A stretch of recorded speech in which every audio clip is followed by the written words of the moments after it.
नमस्कार, देवमाझावरती स्वागत आहे. आज आपल्याबरोबर श्री हेमंत बापट आहे. दादा, तुम्ही काही 1-1.5 महिन्यापूर्वी प्रेडिक्शन केलं होतं की पाऊस नव्हता. तेव्हा तुम्ही सांगितलं की भूकंप येणार आणि त्याच्यानंतर पाऊस चालू जाणार. तर तो भूकंप आला, आणखीन पाऊस पण आला. त्याच वेळेला तुम्ही आणखीन एक प्रेडिक्शन दिलं होतं की आपण हे कॅज्युअली घेतलं होतं आणि आता पण कॅज्युअलीच घेऊया. की दुसरं प्रेडिक्शन होतं की जे स्वामींच्या मठाच्या सगळ्या पादुका फिरतायत ते आता सगळं थांबणार आहे. मला एक थोडासा अंदाज होता, पण आता माझं कन्फर्मेशन झालेलं आहे. ते म्हणजे आत्ता 112 वर्षानंतर गोंधवलेकर महाराजांचं आता सगळं वरती यायला चालू होणार. म्हणजे त्या सुदामेने व्हिडिओ बनवला, पण त्याच्या आधीच मला थोडासा चुणचुण लागली होती, कारण मी गोंधवलेकर महाराजांचे पोस्ट घालत होतो देवमाझावरती, पण त्याच वेळेला मला हे बघत होतो की हे लोक कमी बघतायत. का कमी बघतायत? इतकं प्रगल्भ कंटेंट 30 वर्षापूर्वी बाबा बेलसरेंनी बनवून ठेवलेलं. But why is not? मी त्यावेळेला मला एक अपॉर्च्युनिटी मिळाली की मी उद्धव जोशी महाराजांबरोबर गोंदवलीला जाऊन आलो. म्हणजे आदल्या दिवशी सांगितलं, फोन संध्याकाळी फोन आला, आम्ही उद्या सकाळी गोंदवलीला जातो. मी विचारलं, मी येऊ का? चला.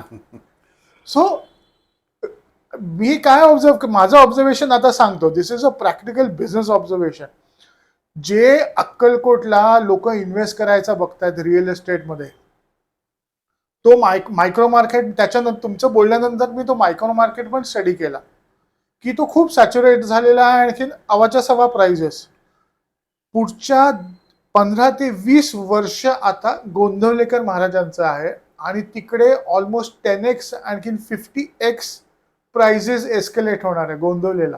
म्हणजे जे विचार करत होता की आपण प्लॉट अक्कलकोटला घेऊया, तो प्लॉट तुम्ही गोंधवलेला घ्या, तुम्हाला तो स्वस्त पडेल. स्वस्त पडेल आणि 10x की ऑलमोस्ट अबाउट 50x प्राइसेस वाढणार जर 15-20 वर्षाचा होरायझन घेतला तर.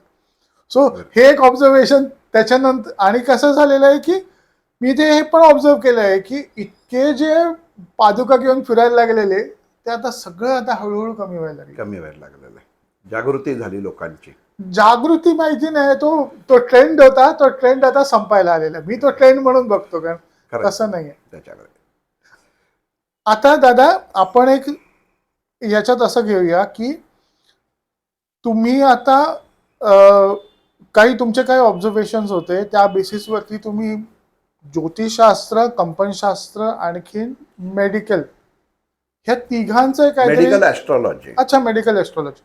तर याचं संगम एकत्र करून तुम्ही काहीतरी आता प्लॅन आहे तुमचा.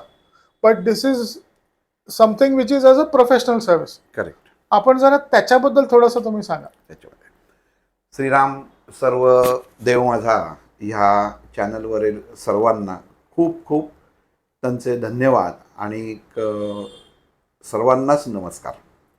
कारण आपल्या प्रत्येकाच्या कमेंट्स या मी प्रत्येकाच्या आवर्जून वाचत असतो. आणि तुम्ही जे एक एक विषय दिलेले आहेत नक्कीच डोक्यात आहेत. काही जणांनी 11 मारुती संदर्भात दिलेले आहेत, काही जणांनी अजून आता श्रावणासंदर्भात कोणीतरी पोस्ट हे केलेली होती. तर प्रत्येक विषय आपण त्या त्या अनुषंगाने वेळेनुसार हे करू. फक्त एका मिनिटातच जे आता पादुकांचं हे झालं तर त्याचाही खूप आनंद झाला. आणि कसं असतं ना की मी एक उदाहरण सांगतो.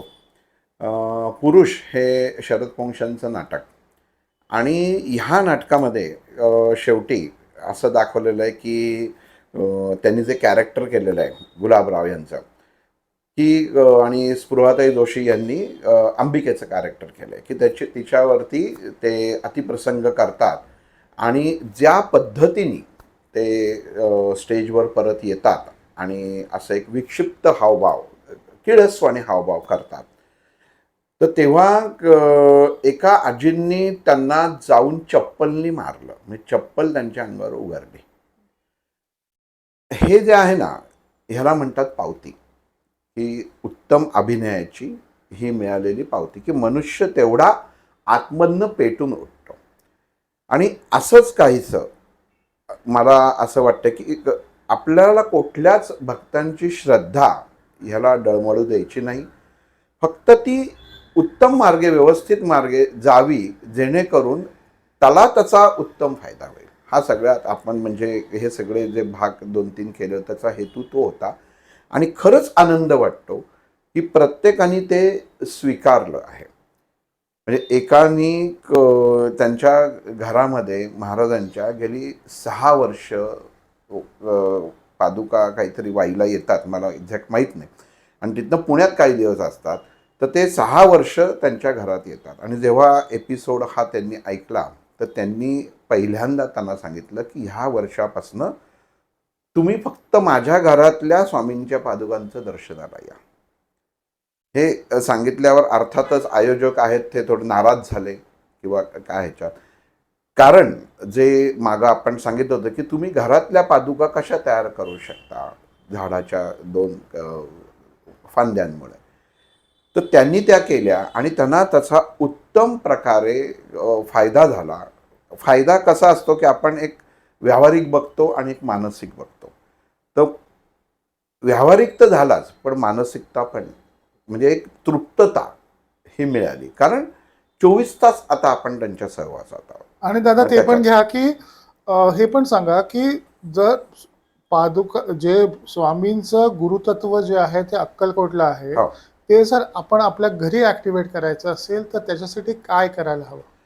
एखादं गुरुतत्व असेल, कोणाच्याही पादुका असेल, तर त्या पादुका जेव्हा आपण घरी आणतो तेव्हा पहिल्यांदा त्या संतांचं किंवा त्या व्यक्तिमत्वाचा तुम्ही वैयक्तिक अभ्यास करा.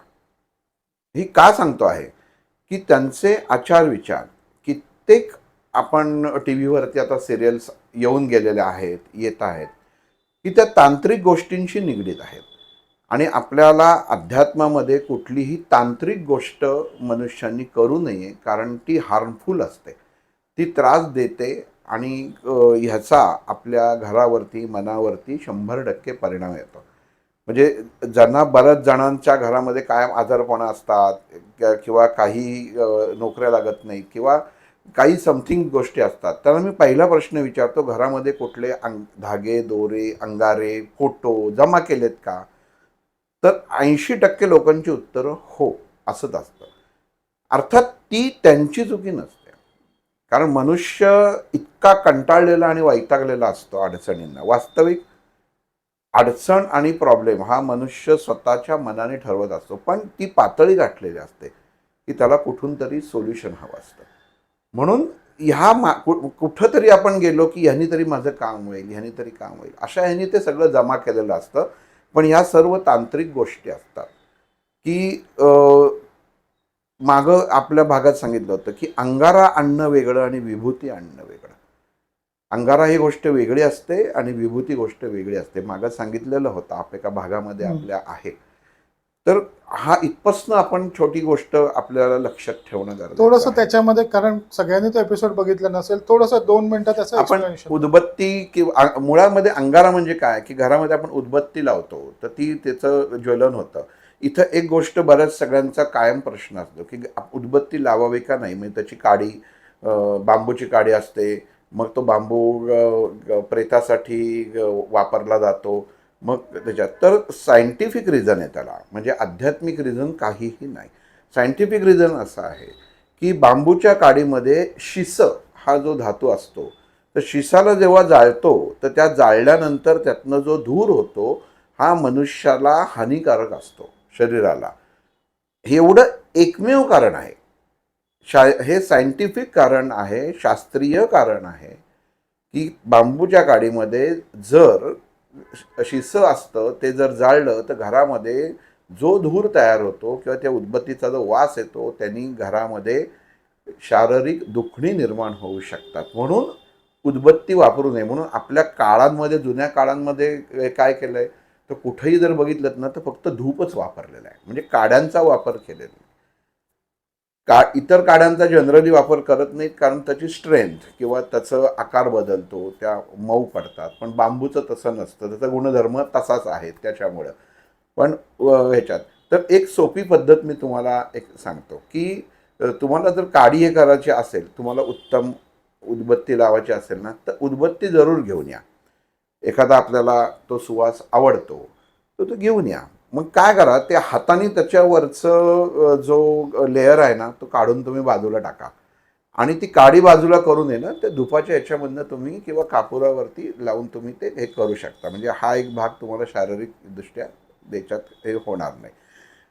यज्ञामध्ये दादा एखाद्या त्याच्यात एक आणखीन एक टिप देतो की पतंजलीचं एक पावडर येते, धूप पावडर येते. म्हणजे तुम्ही त्याच्यामध्ये एक कोन घ्या, हां ती धूप पावडर त्याच्यात भरा आणि तुम्ही ज्या तुमच्या धुपाच्या भांड्यामध्ये उलटी केली की ती पावडर अशी कोन सारखी उभी राहते. बरं, ते आता म्हणजे नवीन त्याच्यामध्ये दिसतंय. काय केमिकल आणि खूप सुंदर सुवास येतो त्याचा. अच्छा, ते तर- तर ते एकदा लोकांनी प्लीज ट्राय करा. तर काय- पतंजलीच्या दुकानामध्ये विचारलं तर ते सांगतात. धुपाचं एक हेच आणि विभूती जी आहे ती विशिष्ट कार्य केलं जातं. दत्तयाग केला जातो, गणेश याग केला जातो.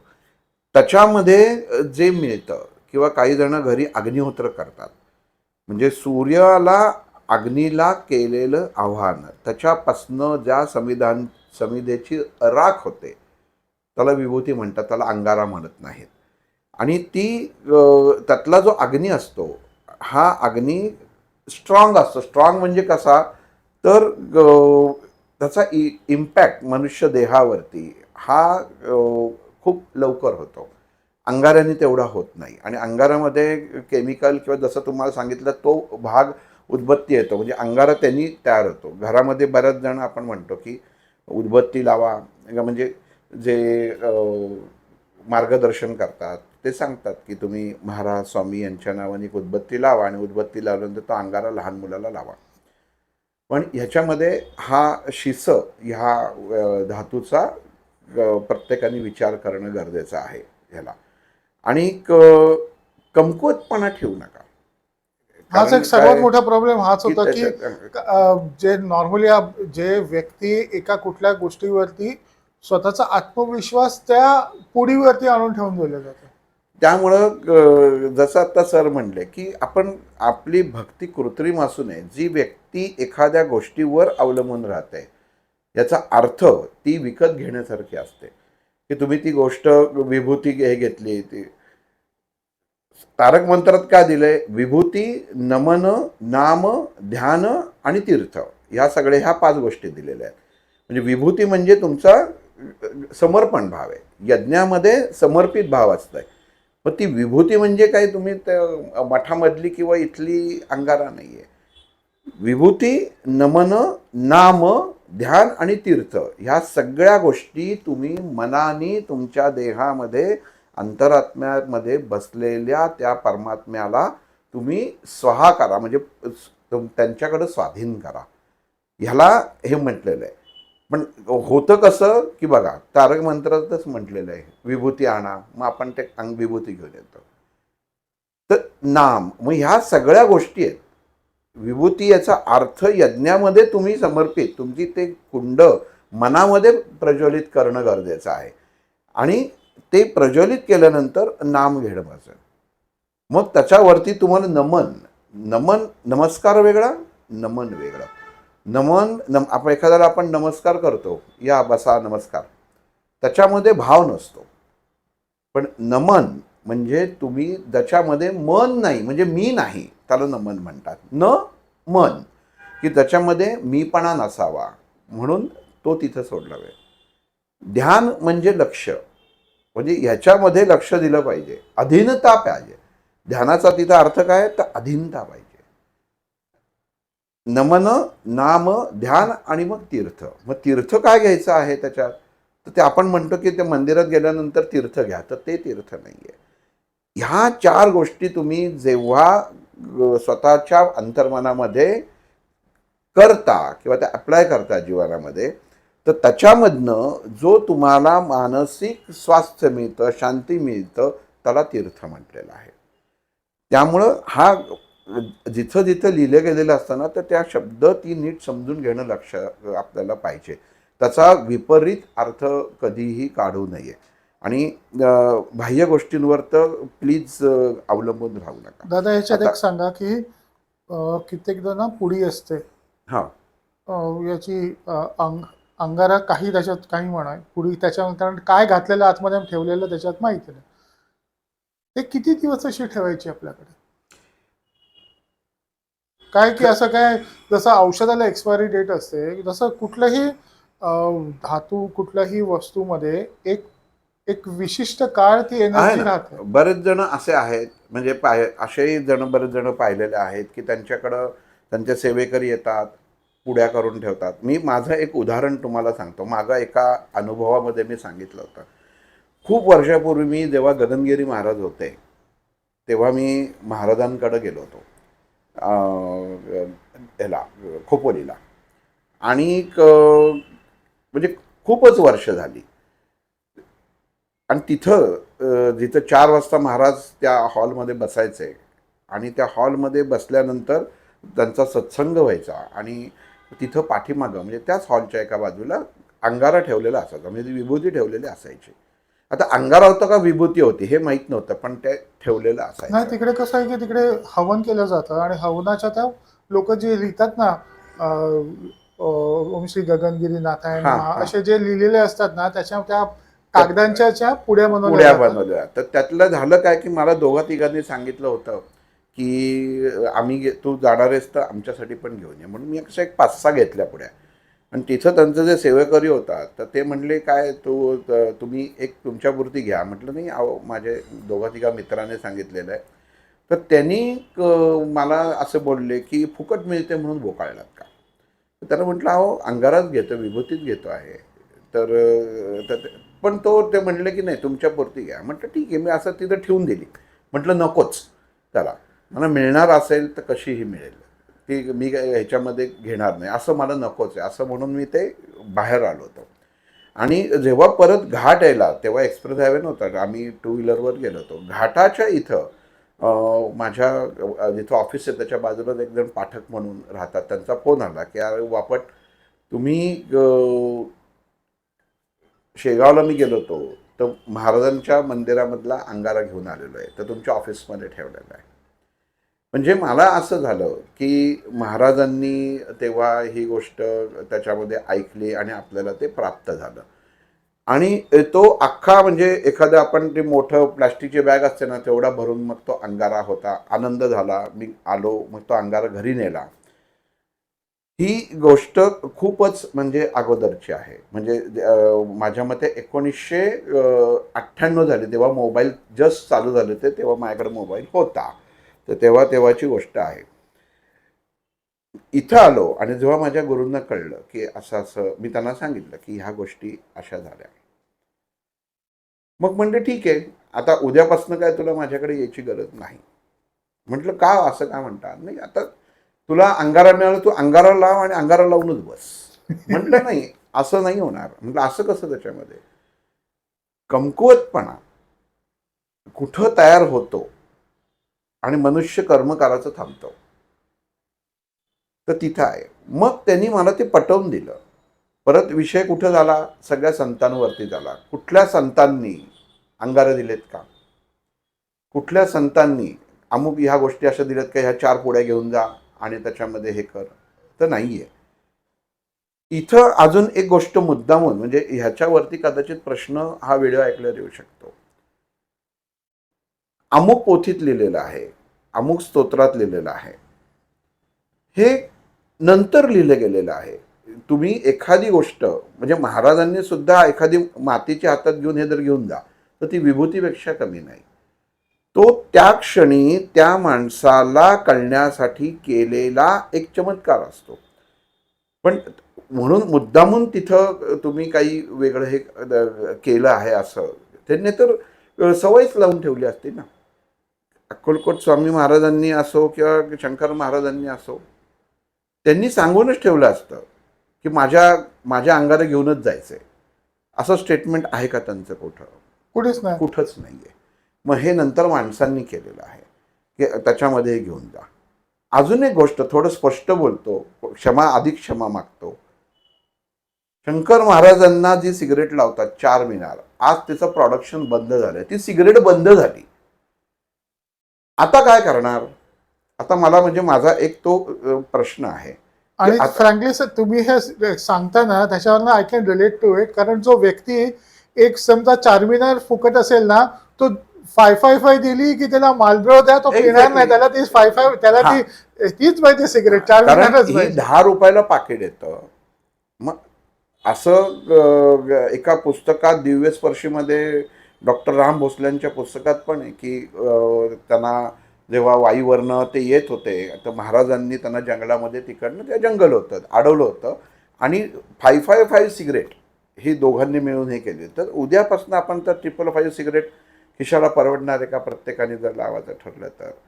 आणि आता जी मिळत नाही, मग आता ह्याच्यात काय होईल आहे ना पुढचं, मी आत्ताच म्हणजे मध्येच माझा विषय झाला होता की आता कोणीतरी ह्याच्यामध्ये हस्तक्षेप करेल आणि सांगेल की महाराजांनी मला स्वप्नात येऊन सांगितलं की तू आता हा ब्रँड मिळत नाही ना तर हा ब्रँड वापर, तंबाखू तीच आहे.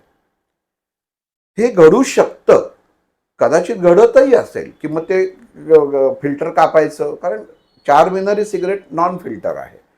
काही याच्यामध्ये ती फिल्टरची सुद्धा नंतर चालू झाली होती, पण ती नॉन म्हणजे ती कापायची.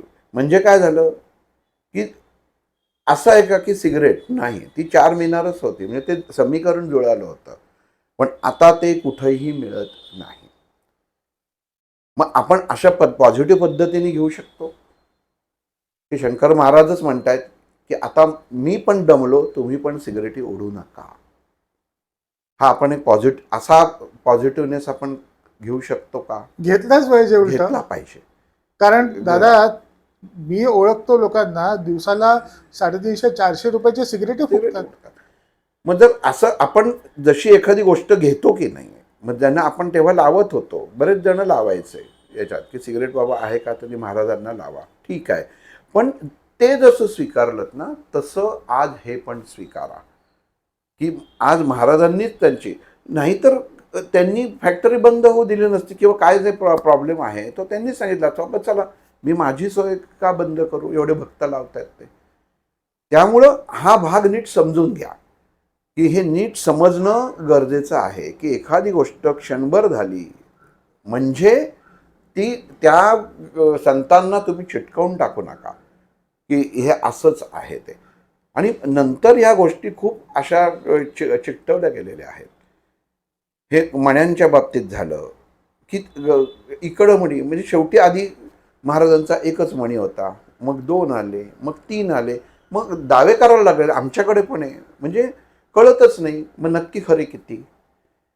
म्हणजे एकाने सुंदर, म्हणजे एकाने कमेंट्स खूप छान दिली होती एका त्या पादुका ह्या आपण ह्याच्यावरती की सगळ्यांच्या जर ह्याच्यातनं गोळा केला ना तर एक ह्याचं तुम्हाला दुकान टाकता येणार. दुकान टाकता येईल की इथं फक्त पादुकांचं त्यांनी सांगितलं, पादुकांचं दुकान टाकता येईल, मॉल, पादुकांचा मॉल तयार करता येईल. की म्हणजे इतकं मनुष्य कमजोर चाललाय का. आधी हातामध्ये त्या मणी असायचा, आता जसं सर म्हटलं की गोंदवलेकर महाराजांचं आता ह्याच्यात झालंय, ही एक लाट असते. त्या लाटेमध्ये आता कित्येक जण बघितलेत मी, म्हणजे मला अजूनही आश्चर्य वाटतं की हातामध्ये मणी घालतात आणि त्याच्यामध्ये आहे, पण आता ते प्रमाण फक्त 10%वर आलंय. आता फक्त 10%वर आलंय की आता तो क्रेज गेला. नाही तर अगोदर प्रत्येकाच्या हातामध्ये ते मणी, त्याची माळ असायची की काय आहे, ही घातले की पैसे मिळतो, नजर लागत नाही, ते लागत नाही. हे कशाला पाहिजे. भीमरूपी म्हणा, एवढं पॉवरफुल स्तोत्र आहे. रामरक्षा म्हणा, एवढं पॉवरफुल स्तोत्र आहे. नाही तर मागं आपण एक सांगितलं होतं, ओम सूर्याय नमः आणि ओम प्रजापतये नमः आणि ओम सूर्याय इदं नमः आणि प्रजापतये इदं नमः. एवढं सोपं गोष्ट असताना त्याच्या पाठीमागं कशासाठी करत असतं की जसा आपल्याला अनुभव आणि अनुभूती ताबडतोब येतं. मग ह्या गोष्टी आपण पहिल्यांदाच स्वीकारणं गरजेचं आहे. आता जसं आता भूकंप म्हणले सर की ते भूकंप होणार, मग पाऊस होणार, हे कोणी स्वप्नात येऊन महाराजांनी किंवा माझ्या गुरूंनी येऊन असं काही सांगितलेलं नसतं. प्रत्येक गोष्टीचा हा एक अभ्यास असतो. जसं कंपनशास्त्राचं आता ते म्हणले की गेले कित्येक वर्ष, म्हणजे मी सायकॉलॉजीचा अभ्यास का केला तर आय थिंक 2-2.5 वर्षापूर्वी एकांची पूर्ण औषधं एका सायकॅट्रिस्टची मी बंद करायला सांगितली त्या मुलाला. बिचाराचं वय 19 आणि त्याला जर तुम्ही दिवसाला 12-15 गोळ्या जर खाऊन झोपवत असाल तर त्यांनी न जगलेलं बरं असं मी म्हणेन. कारण घरात झोपण्यापेक्षा त्याची भर देण्यापेक्षा वडील साधे शिपाई म्हणून होते, तर ते एवढे पैसे आणणार कुठनं? तर त्यांनी मला तेव्हा हे केलं की नाही, तुम्ही डॉक्टर आहात का? आणि हे वाक्य म्हटलं हे त्यांचं बरोबर आहे की आपण डॉक्टर नाही आहोत त्याच्यामध्ये बंद करा. कारण शेवटी कसं असतं ना की आपण म्हणतो बाप दाखवून ते श्राद्ध कर. म्हणून मग मी तो स्वतःचा MIT युनिव्हर्सिटीमध्ये तो डिप्लोमा केला सायकॉलॉजीचा. आणि त्याच्यानंतर माझे जे कंपनशास्त्र आहे ते कंपनशास्त्र आपला माहीत असलेला आयुर्वेद, आज एक डॉक्टर अगरवाल म्हणून आहे, त्यांच्या ऑब्झर्वेशन खाली मी होमिओपॅथिकचाही अभ्यास करतो. कारण होमिओपॅथिक हे मानसिकतेवरती खूप उत्तम काम करतं. पण हे सगळं अभ्यास आहे. आणि जर आपल्याला ह्या सगळ्या गोष्टींचं ज्ञान आहे, सगळ्या गोष्टी आपण एकत्र केल्या आणि त्याच्यातनं जर कुठलं जर कन्क्लुजन काढलं ना, तर ते योग्य आणि उत्तम निघालाच पाहिजे आणि ते काम करतंच. हा मी गेले 1.5-2 वर्ष हे करून आत्ता म्हणजे लास्ट 3 वीक्सपासनं हे प्रोफेशन मी स्वीकारलं, कारण मी सायकॉलॉजीचं ते केलेलंच आहे. आमच्याकडं मुंबईला आहेत, मग ह्या 2 बिल्डिंगचं काम होईल का? तुम्ही माझ्या जागेवर या आणि त्याच्यात विचार करा. आपल्या गुरूंना ह्या माणसाचं बिल्डिंगचं काम होईल का? मग ह्याचं बिल्डिंगचं कॉर्पोरेशन प्लॅन पास का नाही करत आहे? असे जर प्रश्न तुमच्याकडं आले, ते हे अध्यात्माच्या दृष्टीने होतात का? हा पहिला प्रश्न हे करायचा. मुख्य म्हणजे कुठलाही पैसे कमवायचा उद्योग नाही. जी सुद्धा इथं काही फी घेतो, माझा इलेक्ट्रॉनिक्सचा व्यवस्थित बिझनेस आहे आणि ही जी आहे ही सुद्धा कुठंतरी एक आपल्याला सामाजिक ह्याच्यातमध्ये मला वापरता येतं, म्हणजे ते काही त्याचा उद्देश नाही. पण विद्या शेवटी कुठल्याही विद्येला किंवा ह्या गोष्टींना एक जो आपण मानसिक आणि काही गोष्टींना खर्च करतो, तो तेवढी मी ते रक्कम त्या व्यक्तीला सांगतो. असं नाही आहे की तुम्ही तुमचा खिसा मोकळा करा आणि त्याच्यामध्ये द्या. पण माणसाला कळलं पाहिजे. एखादं जर धरून चाला, उद्या जर पेट्रोल धरू, असं धरून चाला, 600 रुपये लिटर पेट्रोल झालं, तर जी 100 माणसं असतील त्यातली 50 माणसं हे करणार नाहीत, गाड्या वापरणार नाहीत. 50 म्हणतील आम्हाला परवडत आहे, मग त्यातली 25 त्याच्यामध्ये होतील. ह्याच्या पाठीमागं 2 उद्देश होतात. म्हणजे पेट्रोल किंमत वाढली ते नाही, तुम्ही तुमच्या जुन्या सवयी ह्या परत जागेवर आणणं गरजेचं आहे. कुठं चौकात गेलं, 2 व्हीलर काढली की लगेच चौकात, म्हणजे चालणं नाही, व्यायाम नाही, ह्या गोष्टीसुद्धा त्याच्यामध्ये आहेत. मग तसंच इथं आहे. तुम्ही जेव्हा जर एखादा सांगतो की तुम्ही अमुक मंत्राने तुमचं काम होईल, ते जर नसेल, ही माणसांची टेंडन्सी का करायला लागतं, तर टेंडन्सी झाली आहे. की मला इतकं वाईट वाटलं की तुम्ही किती तुमची अपॉइंटमेंट पाहिजे ना, तर किती पैसे देऊ मला सांगा. म्हणजे मला आश्चर्य वाटलं की काय माणसाने आपल्याला समजतं की इथपर्यंत त्याच्यामध्ये व्हावं की शेवटी पैशाशी गणित निगडीत लोकांनी जोडावं. ह्याच्यासारखं दुर्भाग्य ते कुठलंच नाही आहे. त्याला मंत्र त्याच्यामध्ये सांगितलं तर करा म्हणे. मग यांनी होईल का अजून काही करू? म्हटलं अजून म्हणजे काय करायचं, म्हणजे पैसे खर्च केल्यावर होईल का, असं तुमचं म्हणणं आहे का? नाही, तुम्ही म्हणत असाल तर आपण तेही करू. म्हणजे बोलाची पद्धत बघा, आपण तेही करू असं नाही. जी एक प्रकारचं तुम्हाला आपण बोलताना सुद्धा कसं हवं बोलणं आपलं, आणि ह्याच गोष्टी आपणच आपल्या क्रिएट करत असतो. जेवढ्या त्याच्यामध्ये आजही मुलांचं आपण त्यांना म्हटलं, आपण मुलांचं की आई वडील मुलांसाठी वाटेल ते करायला तयार असतात. तुम्ही सांगा माझा मुलगा करणार नाही तर मी ती प्रार्थना मी केली तर चालेल का, तो जप मी केला तर चालेल का? कसं चालेल? तुम्ही जेवून जर मुलाचं पोट भरणार आहे का? हे नाही भरणार आहे, हे विज्ञान सिद्ध करतं. मग हे सिद्ध करतं तर त्याचं त्यांनीच करायला पाहिजे. पण मुलगा करत नाही तर ते मुलगा का करत नाही ह्याचं रूटपर्यंत आपण जात नाही की त्या मुलाला काय पाहिजे, आपण पहिल्यापासनं त्या मुलाला काय वळण लावलंय, हा भाग सगळ्यात महत्त्वाचा आहे. की मुलाला वळण काय लावलेलं आहे, आपण काय बघतो आहोत, काय नाही आहोत, मोबाईलवरती आपण स्वतः किती वेळ आहोत. मुलगा हा माझाच याच्यामध्येच आहे, ज्याची इन्कम नसतो अशांना तुम्ही आयफोन हातामध्ये आत्ताच देत असाल तर गरजच नाही आहे. म्हणजे एकांचा मला फोन आला की अहो माझ्याकडे 4 गायी आहेत त्यांच्याकडे. तर म्हटलं ते गाय काही म्हणजे अगोदर दूध द्यायची, सकाळी 22 लिटर द्यायची, संध्याकाळी 10 लिटर द्यायची. त्यात एकदमच सर्टन कमी झालं त्याच्यात. म्हटलं हो का? म्हटलं बरं. म्हटलं गायींचा फोटो बघू बरं आपण म्हणून. म्हटलं गायींचा फोटो. म्हटलं तिला जे अन्न खायला घालतात त्याचा फोटो पाठवा. मग त्यांनी त्याचा फोटो पाठवला. मग ह्या 2 गोष्टी जेव्हा बघितल्या तर म्हणजे किती फरक पडतो बघा, कंपनशास्त्राचा फरक. तो जो भैया होता तो बिहारी भैया होता.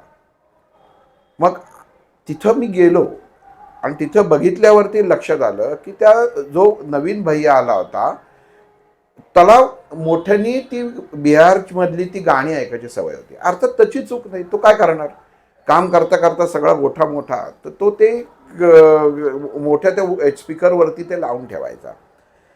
पण त्या गाण्यातनं निर्माण झालेली कंपनं ही त्या गायीच्या ब्रेनशी सिंक्रोनाइज व्हायची नाही.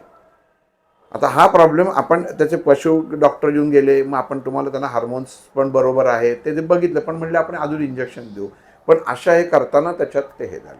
म्हटलं हा स्पीकर फक्त बंद करा, बाकी काही नाही. त्या गायी खातच नव्हत्या चारा. बरं चाराही म्हणजे नॅचरल उगवलेला, असं सगळं असताना सडनली काय झालं.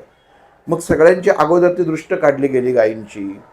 मग म्हणजे असे प्रकार पण अगोदर करून झाले की कोणाची दृष्ट लागली का, काही झालं का. मग त्यांना जो एक बैल ठेवला होता, शेवटी गर्भधारणा करण्यासाठी बैल लागतो. मग सगळ्यांचंच असं कसं काय झालं. तर प्रॉब्लेम फक्त ह्या स्पीकर्समध्ये होता त्याच्यात. म्हटलं आता असं करा, हे स्पीकर 3 दिवस बंद करा आणि त्याच्यामध्ये बघा, कारण शेवटी प्रूव्ह तर व्हायला पाहिजे ना. मी सांगतो म्हणून तसं नाही, प्रूव्ह व्हायला पाहिजे. म्हटलं तुम्ही स्पीकर बंद करा, बाकी सगळ्या ज्या गोष्टी आहेत ना त्या नॅचरल. आणि त्या भैयाला सांगितलं की तू गाणं म्हणू नकोस, तुला बाकी कुठं तिकडं जाता नाही, तुझ्या खोलीत म्हण, पण स्पीकर्स लावू नको, गाणं म्हणू. तर म्हटलं तिथं बंद करशील आणि मोबाईलवर लावशील. आणि त्यांनी बंद केल्यानंतर त्या गायींचं प्रमाण वाढलं, दूध देणं नॉर्मल झालं. मग मी त्यांना म्हटलं तुम्ही एक काम करा, अगोदर जे दूध द्यायचा तर त्यात आपण एक म्हटलं थोडासा प्रयोग करू, तुम्ही परत गाणी लावा, प्रूव्ह पाहिजे ना. म्हणजे आता यांनीच झालं का काहीतरी असं आम्ही आधी उतरवून टाकलं होतं, आम्ही अमुक केलं होतं, मग त्यांनी झालं, ते कन्फर्म व्हायला पाहिजे. म्हटलं आता परत गाणी लावा आणि परत त्याच्यामध्ये बघा. आणि ती परत जेव्हा गाणी लावली, त्या गायी नुसतं दूध कमी नाही तर त्या हायपर व्हायला लागल्या. म्हणजे गाय जेव्हा ही क्रोधित होते तेव्हा तिच्या डोळ्यांची पोझिशन बदलते, म्हणजे एक वेगळ्या प्रकारे ती डोळे करते, की तेव्हा समजायचं की गाय ही एक कुठल्या तरी वेगळ्या प्रकारे रिॲक्ट करते. आणि परत ते झाल्यानंतर परत त्यांनी ते 3 दिवसांनी बंद केल्यानंतर परत म्हणजे ते सिद्ध झालं. आता हे हे उदाहरण सांगायचं कारण काय, अशाच गोष्टी आपल्या घरामध्ये ह्या मुलांच्या बाबतीत घडत असतात. ही मुलं जिथे असतात लहानपणापासून नसतात आणि एकदमच आत्ता सडनली काही ह्या 2-4 वर्षामध्ये विष्णू सहस्त्रनाम, त्याच्यानंतर शिवतांडव स्तोत्र, ह्या काही काही जे स्तोत्र की दीर्घात आहेत, तर ती घरात मोठ्याने लावणं, मोठ्याने बोलणं, ह्या सगळ्या गोष्टी चालू झाल्यात. किंवा जे ह्याच्यातच नाहीये, मुळातच नाहीये ती माणसं. कारण आत्ताची पिढी आणि जुनी पिढी ह्याच्यामध्ये आपण काय करतो, मी देवळात जातो म्हणजे मुलांनी देवळात जायला पाहिजे, मी मंत्र म्हणतो म्हणजे मुलांनी मंत्र म्हटलं पाहिजे. हे जेव्हा आपण मुलांना सांगतो ना तर त्यांच्या मनाने ते स्वीकारलेलं नसतं. मग ह्या स्वीकारलेलं जर गोष्ट नसेल ना तर त्यांना तुम्ही ते नीट सांगणं गरजेचं आहे की काय तू, आपण काय म्हणतो, तू हे करू नकोस बरं का, रात्री वेळेत घरात येत जा. हे कधी सांगितलं जातं की आई वडील कोणाकडे जातात आणि सांगतात मुलगा तुमच्या संध्याकाळी मुलाला लवकर हे करायला सांगा आणि त्याला लवकर घरी बोलवा. पण तोपर्यंत अगोदर आई वडिलांनी तीच मोकळीक दिलेली असतं, त्याचं बेरीज वजाबाकी त्यावेळी होत नाही. पण दादा याच्यामध्ये ना एक चुकीचा शब्द पेरेंट्स वापरतात की हे तू विष्णू सहस्त्रनाम गेला तर तुला याचा फायदा होईल. फायदा होईल. जेवढी स्तोत्र मंत्र आहेत याचा फायदा तोटे त्याच्या उच्चारावरनं हा होतोच जरा. पण जे तुम्ही अगदी मुळात त्याला सांगितलं पाहिजे होतं, अगोदरची पिढी जी होती 1968-66, यांना सांगायला लागत नाही की संध्याकाळी आपण 8ला घरात पाहिजे. ही आपोआपच ती सवय होती आपल्याला आई वडिलांना लावलेली. पण तो आता का होत नाही? कारण घराला उमराच नाही. म्हणजे तुम्हाला शास्त्र सांगतो, ज्या घराला उमरा असतो लाकडी ना, त्या घरामध्ये नियंत्रण आपोआप होतं. ही एक अध्यात्मातली आणि शास्त्रातली सिद्ध झालेली गोष्ट आहे. आता फ्लॅट असतो, फ्लॅटला उमरा हा प्रकारच नसतो, असला ना तर ते तिथं ग्रॅनाईट लावतात. आपण म्हणतो की कारण आत येताना कडप्पा नको, ग्रॅनाईट लावा आणि उत्तम प्रकारे ग्रॅनाईट लावा आणि त्याच्यावरती ते स्टिकर लावतात त्या ह्याचं. ग्रॅनाईटचा गुणधर्म जो आहे हा थंड आहे आणि तो ऊर्जा स्वीकारू शकत नाही किंवा थांबवू शकत नाही. त्यामुळं ग्रॅनाईट जो भाग असतो किंवा संगमरवर, ज्यांच्या घरामध्ये देवघरामध्ये संगमरवरी मंदिर ज्यांच्या घरामध्ये असतं ना, त्या घरामध्ये निश्चित प्रॉब्लेम असतात. मग तुम्ही काही करोडपतींची घरं बघितली असेल किंवा त्याच्यामध्ये बघितलं असेल की ह्यांचं बघा, यांच्याकडे हेलिकॉप्टर आहेत, रोल्स रॉइस गाड्या आहेत, अमुक आहेत, त्याच्या आहे. हा तुम्ही एक फक्त आर्थिक भाग बघितला.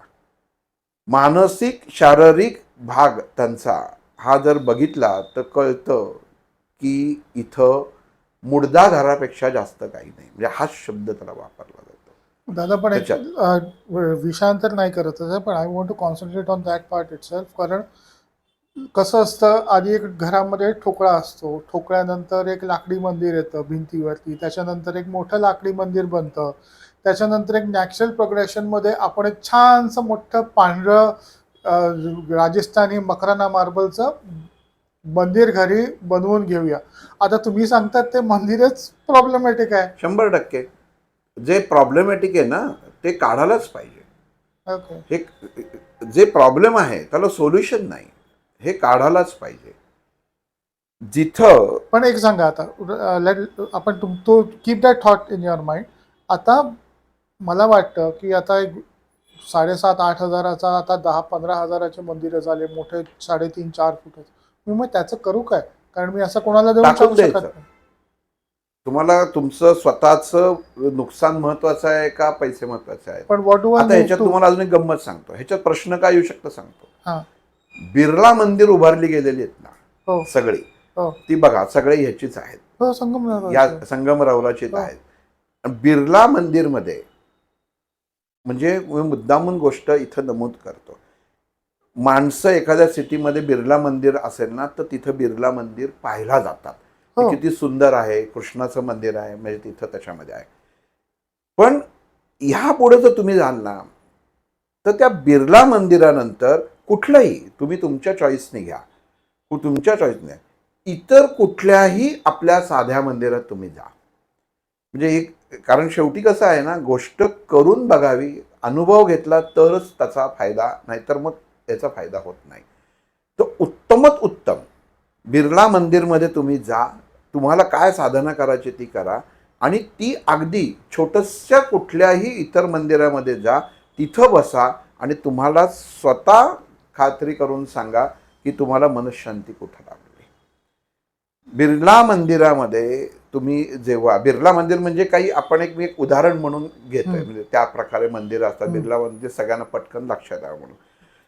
स्वच्छता उत्तम, टापटीप उत्तम, म्हणजे देवतेला जो पोशाख केलेला असतो उत्तम, मूर्त्या पण अतिसुंदर, मूर्त्या अतिसुंदर. पण एक लक्षात घ्या की ह्याच्यामधला काही जे भाव असतात ना हे खूप महत्त्वाचे असतात आणि हे भाव आपण घेणं खूप गरजेचं आहे. ह्याचा मी विचार एका ठिकाणी केला होता, तो म्हणजे शेगावच्या गजानन महाराजांची मूर्ती. अगदी आधी 5,000 रुपये त्यांना जर आपण तिथं पावती केली तर संस्थांतर्फे अगोदर मूर्ती किंवा पादुका ह्या दोन्हीपैकी एक प्रसाद म्हणून दिलं जायचं. मग त्यांना त्याच्यामध्ये एकदा मी मुद्दाहून विचारलं की ही मूर्ती म्हणजे स्वाध्याय किंवा शास्त्रीय दृष्टिकोनातनं ती अशी नाही आहे. तर त्या सगळ्या पावडर कोटेड, म्हणजे त्याच्या एक पावडर बनवतात आणि त्या पावडरपासून त्या केलेल्या त्या मूर्त्या आहेत, म्हणजे पावडरीच्या मूर्त्या आहेत. त्यामुळं त्याचं तत्व बदलतं. ओके. हां, ज्यांच्याकडे या मूर्त्या आहेत त्यांनी तिथले स्वतःचे मानसिक अवस्था, घरातल्या स्त्रियांचं असलेलं पोटाचं, मानेचं, पाठीचं आजारपण, म्हणजे मुद्दाम तुम्हाला ह्याच्यात साईड इफेक्ट सांगतो काय येतात ते. आंबा जसा खायला मधुर तसं त्याचे साईड इफेक्ट पण पाहिजेत. जसं बल वाढतो तसं खाल्लं की पोटाला पण त्रास होतो. तसं हे का सांगतोय, तर हे तुमच्या घरात असेल तर तुम्हाला ह्या गोष्टी होत असणार. मग आता ह्या असलेल्या मूर्त्यांचं करायचं काय, हा मोठा त्याच्यामध्ये प्रश्न. आता तर याच्यात सांगितलं आमच्या घरात तर आहे, तर करू काय त्याला. विसर्जन करणं हा एकमेव पर्याय आहे, एकच मेव पर्याय आहे. दुसरी गोष्ट, काही सार्वजनिक ठिकाणी ह्या मूर्त्या पाहिलेल्या आहेत की सार्वजनिक ठिकाणी सुद्धा आपण म्हणतो संगमरवराची किंवा मार्बलची मूर्ती बनवून घेतल्या जातात. जयपूरपासून मार्बलच्या मूर्ती हे घेतल्या जातात. पण त्याचा सुद्धा भाव जो असतो ना, हा वेगळा असतो. अगदी तुम्ही पुण्यामध्ये जा, मग आपल्या सारसबागेच्या समोर महालक्ष्मीचं मोठं मंदिर आहे, त्याच्यामध्ये तुम्ही तिथं जा आणि तिथनं ताबडतोब तीच रिक्षा करा आणि जोगेश्वरीला जा, जोगेश्वरीचा जा, भवानी मंदिराला जा, कुठेही जा, दोन्हीतला भाव तुमच्या लक्षात येईल. मी का सांगतो मुद्दामून, ह्या मिसगाईड करत नाही किंवा कोणाला त्याच्यामध्ये भावनात पण दुखवत नाहीये, पण ह्याचा भाग आहे ना, सरळ सरळ शास्त्राच्या अनुसरून आपल्या देहाशी येतो आणि आपल्याला कळतच नाही की आपल्याकडं अरे प्रॉब्लेम कुठं आहे, सगळं त्याच्यामध्ये आहे. तर ह्या गोष्टी काही काही ह्याच्यामध्ये अशा आहेत की तुम्ही जे सांगताय ना ते मी एक्सपिरियन्स केलं जोगेश्वरीच्या मंदिरामध्ये, आपला तांबडी जोगेश्वरी. तांबडे जोगेश्वरी. आता दादा एक सांगा की आपण आता मग तुम्ही थोड्या वेळापूर्वी सांगितलं की हे जे मार्बलच्या देवारे वगैरे आहे ते डिस्पोज ऑफ करायचे, बरोबर. पण मग काय ठेवायचं, कशाचं मंदिर ठेवायचं? लाकडी, एकच लाकूड हा एकच भाग असा आहे की त्याचं मंदिर तुम्ही करू शकता. आणि त्याच्यामध्ये आणखीन एक त्याचं कारण सांगतो आधी. ओके. लाकडाचं का करायचं, आपल्या देवतांना जेव्हा आपण समोर बसतो, देवतांच्या पूजा करायला समोर बसतो, तर त्यातनं निर्माण होणारी जी कंपनं असतात, मग तो ज्या प्रकारे, म्हणजे एखादं कालीमातेचं जर समजा तुम्ही काही मूर्ती किंवा काही त्याच्यामध्ये असेल, तर त्यातनं निघणारी ती कंपनं, मग ती कशा पद्धतीची आहे, मग ती देवता कुठली आहे, तर ती सगळी कंपनं आपण घेण्यासाठी तिथं बसलेला असतो. आणि लाकूड हा एकमेव असा गोष्ट आहे की ती स्वतः काही स्वीकारत नाही, त्यामुळे ती काही घ्यायचा काही त्याचा प्रश्नच नाही. अजून एक तुम्हाला इथं गंमत बघा, आपल्या गणपतींमध्ये भाऊरंगारीचा गणपती असो, विजय टॉकीजच्या इथं जिलब्या मारुतीचा गणपती असो, हे जे त्या लाकडी देवाऱ्यात बसवलेले गणपती असतो, गुरुजी तालमीचा गणपती असतो, हे लाकडी देवाऱ्यात बसवलेले गणपती आहेत ना, त्याचं तेज, आता गणपती येतात ते पहा आणि इतर गणपती जे असतात त्याच्यात त्याचं तेज पहा, तुमच्या लगेच फरक लक्षात येईल की काय आहे आणि काय नाही. कारण ती पूर्णच्या पूर्ण ऊर्जा तुम्हाला येते. म्हणून लाकूड त्याच्यासाठी पाहिजे. सिसम लाकूड जे सुरुवातीचे जे देवारे असायचे, ते एक सिसम एवढ्यासाठी असतं की ते टिकायला चांगलं असतं, म्हणजे त्याला कुठली कीड वगैरे लागत नाही, किंवा सागवानाचं, म्हणून ते स्वीकारलं असं दणकट असायचे. आणि दुसरी गोष्ट म्हणजे की त्या लाकडांचे सुद्धा जे गुणधर्म आहेत ते उत्तम आहेत. प्रत्येक लाकडाचा गुणधर्म असतो, तसं त्या लाकडांचे सिसम आणि शिसवी किंवा सागाचे ह्या लाकडांचे गुणधर्म उत्तम आहेत. म्हणजे काय, आयुर्मान वाढवण्यासाठी उत्तम आहेत, की ह्याने आयुर्मान उत्तम छान होतं ह्या गोष्टींमुळे. मग साधारण रवी आपण घेतली तर आपण तुळशीबागेत जातो, एक लाकडाची रवी द्या, मग ती रवी घेतो. पण तुम्ही जर जुन्या काळी लोकांच्या घरात बघितलं असेल तर तुम्हाला ती शिसमची रवी असायची आणि ती 40-50 वर्ष जायची, 10 वर्ष पण नाही टिकत. नाही, त्याचं कारण असं की ती हा. उत्तम ऊर्जा निर्माण करते. ओके. सत्व त्यातनं निघणारं लोणी ओके. त्या म्हणजे आजही तुम्ही बाजारात जा ती एक हे आणा आणि दुसरी रवी ॲल्युमिनियम स्टील कुठली आणा आणि दोन्हीनी ताक उसळून बघा. शिसमचं जे आहे आणि साधी लाकडाची एक आणा. म्हणजे कसं आहे की आपल्याला गोष्टी कळल्या पाहिजेत की मी काय स्वीकारतोय. जी शिसमची किंवा सागाची रवी असेल ह्यांनी लोणी उत्तम निघतं. म्हणजे सत्व पटकन बाहेर पडतं. तसं इतरच्यानी पडत नाही. म्हणून ते देवतांचं सुद्धा हे देव्हारे जे आहेत सगळ्यात सगळी लोक मोठी चूक करतात की देव्हारा जेव्हा घरात ठेवतात तेव्हा त्याच्यावरचं कलश तसाच ठेवतात. कलश जिथं ज्या घरामध्ये कलश शेवटचा जो भाग असतो त्याला कलश म्हणतात. तो जेव्हा ठेवला जातो तेव्हा घरातले प्रॉब्लेम 100% वाढतात. कारण आपण म्हणतो ना की जरा एखाद्या गोष्टीचा कळस झाला आता. तो कळस म्हणजे काय? तो हा कळस आहे. म्हणजे आपण कधी विचार केला का? पण मग मंदिर जेव्हा मंदिर घेतो तेव्हा आपण त्याचा किट बरोबर तो कळस येतोच. तो बाजूलाच ठेवायचा. तो वापरायचा नाही. ओके. कधीही लक्षात घ्या कुठल्या मंदिराला जेव्हा मंदिराचं कलशारोहण होतं कधी कोणी बघितलंय की संन्यासी सोडून कोणी त्याचं कलशारोहण केलं? नाही. आपण कधी प्रश्न विचारतो की कळस हा संन्यासी का बसवतो? त्याचं असं कारण असतं की त्यांनी सर्व सोडलेलं असतं. त्याचं आता सर्वाचा कळस झाला ह्याच्यावरती काही नाहीये.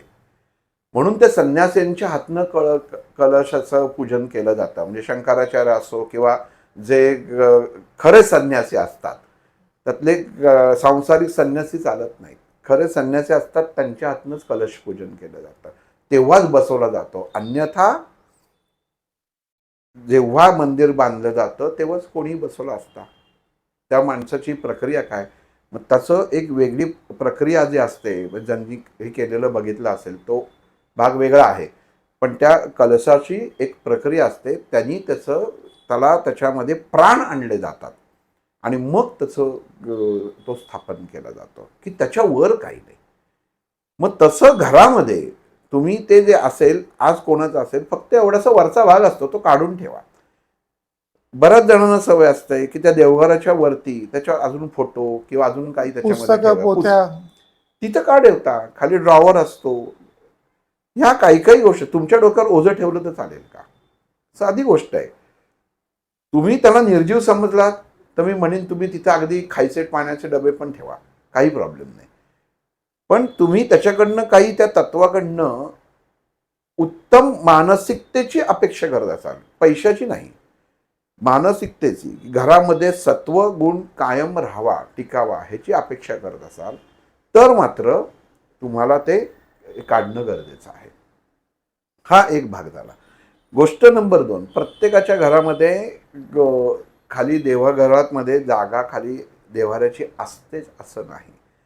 आपण किती चित्रपटात बघितलेलं आहे की त्या भिंतीला फळी लावलेल्या असते आणि त्या फळीवरती सगळं ठेवलेलं असतं. ती फळी सुद्धा लाकडाची असणं गरजेचं आहे. ती जर मेटलची किंवा जर ग्रॅनाइटची जर असेल तर तो देव्हारा स्मशानापेक्षा कमी नाही. म्हणजे हा शब्दच असा वापरतोय स्मशानापेक्षा कमी नाही. कारण लाकूड हेच तिथं पाहिजे. कारण बहुतेक जण काय करतात ते फ्रीजच्या वरती जागा असते तिकडे देवारा ठेवतात त्याच्यात तर ते नाही. आणि मुळात कसं आहे आपण आजपर्यंत भाग करत आलो आपण त्याच्यामध्ये कायम आव्हान करत आलोय की तुम्ही अनुभव घेऊन बघा. त्याच्याशिवाय मी सांगतोय म्हणून नाही. जे त्याच्यात आपल्यात जे लिहिलेलं आहे तीच माहिती मी तुमच्यापर्यंत पुढं हे करतोय. आणि उमरा लाकडाचे उमरे मिळतात. शिसमचे उमरे मिळतात.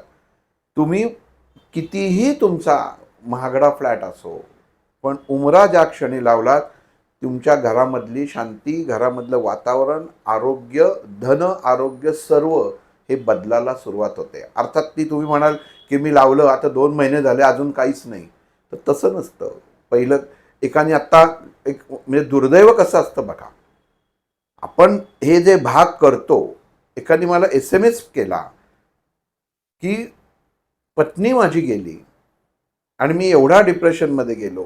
एक मुलगी आहे ती वकिली शिकते आणि माझ्याकडं आता काही नाही, मी कर्जबाजारी झालो आहे ती जागा विकली जात नाही आणि मी आता आत्महत्या करतोय, असं त्यांनी मला मेसेज करून पाठवला की हा शेवटचा भाग म्हणून की तुमच्याकडनं काहीतरी अपेक्षा आहेत म्हणून मी आता आत्महत्या करत आहे त्याला, की तुम्ही मला मदत नाही केलीत, कारण मी आणि माझ्या मुलीचं जीवन संपवून टाकतो, कारण ह्याच्यातनं मी बाहेर पडेन असं काही मला वाटत नाही. हा भाग सुद्धा ऐकताना त्यांच्या लक्षात येईल हे माझ्यासाठीच आहे. हे त्यांनी केलं. मी त्यांना खाली एका प्रश्नात उत्तर पाठवलं, लवकरात लवकर आत्महत्या करावी. त्याला हे नाही दिलं की तुम्ही काय करा. परमेश्वर असो, महाराज असो, स्वामी असो, कर्ज आजारपणात होणं वेगळं आणि खर्चा तुमच्या व्यावसायिक किंवा तुम्ही तुमचे स्वतःचे खर्च भागवण्यासाठी तुम्ही लोकांकडनं उधारी घेऊन तुम्हाला कर्ज होणं हा भाग वेगळा भाग आहे. याला परमेश्वर जबाबदार नसतो, याला कोणीही जबाबदार नसतं. मग घरामध्ये तुम्हाला दारू प्यायला जर अक्कल असेल, मला दारूचं व्यसन हे जर छातीत बडवून सांगत असतात तर गरजच नाही. मग त्यांनी मोकळंच व्हावं, त्याला जगाचा अधिकारच नाही. मग मी आहे ते सोडत नाही आणि नुसते पैसे कोण आणून देणार, असं कुठलं आहे काही की त्याच्यामध्ये बँक काय करणार आहे. मी माझ्या इथं मी उदाहरण बघितलं, जवळच माझ्या इथं आहे, लाखोंनी पैसे घेतले, लाखोंनी, आणि मोठमोठे विभूती सुद्धा त्यांच्याकडे जायचे. शेवटी झालं काय, टाळा लागला. दुर्दैवाने मंदिरालाही कुलूप लागलं. हे कशामुळे झालं हे सगळं. तुम्ही त्याच्याकडनं जर त्याचा जर व्यापार केला तर तत्व आहे ते. शेवटी तुम्ही जेव्हा अति करता ना, शंकर महाराजांचंही करा, सिगरेट बंद झालं तुम्ही आपण होता अरे हो का कंपनी बंद झाली, तुम्ही तत्व नीट समजून घेत नाही. महाराजांचं म्हणणं काय, अरे अति करू नका, तुम्ही सेवा करा पण ती मर्यादित ठेवा. तुम्ही जे काय करताना मर्यादित ठेवा. अति करायला जेव्हा जाते ना तेव्हा त्याची ती माती झाल्याशिवाय राहत नाही. कुठली गोष्ट अति करू नका. त्यामुळं ह्या गोष्टी ह्या अशा होतात. शेवटी परमेश्वराला आपण म्हणतो ना, कुठंतरी काहीतरी स्वतःच्या हातात घ्यायला लागतं की असंच करतो मग आता गेला. आणि बघा हे असं होणारच. कोणीतरी सांगणार की त्यांनी मला येऊन सांगितलं, मग हा त्यांचा वंशज होता हे त्याच्यामध्ये की त्यांनी आता तुम्ही ही नसेल ना तर अल्टरनेट हा ब्रँड वापरला तरी चालेल आणि हे पुढं कंटिन्यू होणार. हे पण सांगतो की आता याचं नाही ना की याचं अल्टरनेटिव्ह काढायचं. पुण्यामध्ये एक जवळच असलेला प्रतिष्ठित मानाच्या गणपतीमधला आहे की त्यांनी शेवटी हॉटेल आणि मग शेवटी तिथल्या लोकांसाठी कारखाना टाकला धायरेला की आमचाच गुगुळ तिथं हे लावा, इतर गुगुळ मंदिरात लावायला बंदी नाही. काय करतील लोक. माणसांची अंधश्रद्धा इतकी आहे. दादा आपण थोडंसं 1 मिनिट ह्याच्यात घेतो. Will get back to that old topic की आता तुम्ही सांगितलं की हे आपलं मार्बलच्या मंदिराचा प्रॉब्लेम आहे. आपण लाकडी मंदिर आपण घेऊ ना.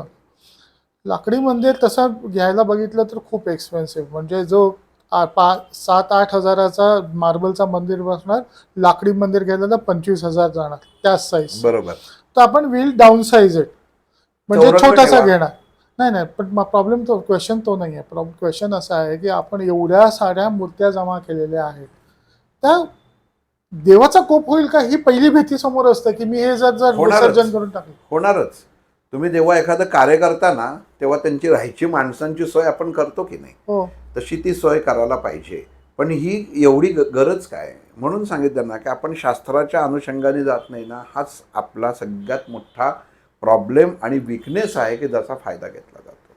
मागच सांगितलं होतं की प्रत्येक तुम्ही आधीच सगळं काढा ना, बाहेर काढा सगळं. सगळ्या याच्यामध्ये काय होतं, कित्येक देवारे होते.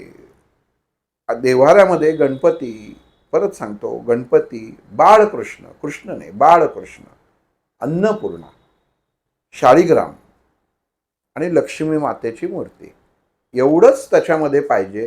ह्याच्या व्यतिरिक्त बाकी नको. ही सगळी 5 तत्वामध्ये सर्व देव त्याच्यामध्ये आलेले आहेत. A to Z सगळं त्याच्यामध्ये आलेलं आहे. तर हे असताना तुम्ही इतर सगळं करातच का. एवढे तुमच्याकडं म्हणजे केंद्र सरकार असताना तुम्हाला राज्य सरकारची गरज काय, असाच तो भाग झाला. मग ह्या महाराजांचा फोटो, त्या महाराजांचा फोटो, ह्याचं हे त्याचे म्हणजे तुमच्या कुलदेवतेचं जे आहे ना ते टाकाकडे बघितलं जातं. आणि दुर्दैव असं आहे की पुढच्या पिढीला घरातला वयस्कर व्यक्ती काय म्हणतो, हे तू पूजा करायची नाही, तुला जमत नाही, मी कशी बघ तास दीड तास करतो. मुलं का अध्यात्मापासून लांब गेलेली आहेत, त्याला कारण घरातली माणसं आहेत. प्रत्येकाला नमस्कार करताना तू त्याला त्याच्या पद्धतीने करू दे. तो जर तिथं बसला असं धरून झाला, एखाद्या घरामधले वडील पूजा करतायत कित्येक वर्ष, मग तो मुलगा म्हटला आज मी करतो बाबा, ठीक आहे कर. पहिलं तर द्यायला पाहिजे, मी सोळं नेसतो, सोळं नेसून बस, त्या हापचड्डीत बसायचं नाही, गरज नाहीये. तू हापचड्डीत बस, तुझा भाव महत्वाचा आहे. सोळं नेसला म्हणजे माझा भाव उत्तम, तर तसं नाहीये.